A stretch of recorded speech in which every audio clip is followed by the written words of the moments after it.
x-ray ko dun sa hospital, chest x-ray. So bukas kasi may medical ako.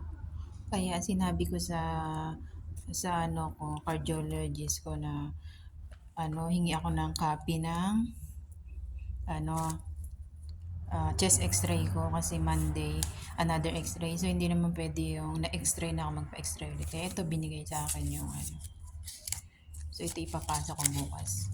Sakto na binigyan ako ng boss ko ng 2K na pang medical. So sasabihin ko hindi na ako magpa-x-ray, so babawasan kung magkano yung x-ray, di ba?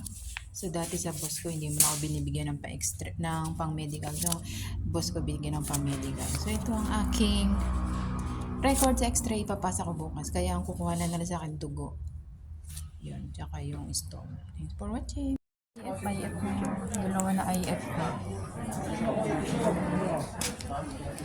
Dalawa na IF ko.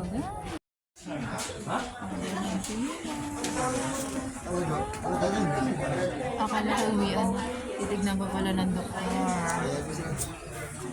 Babasahan.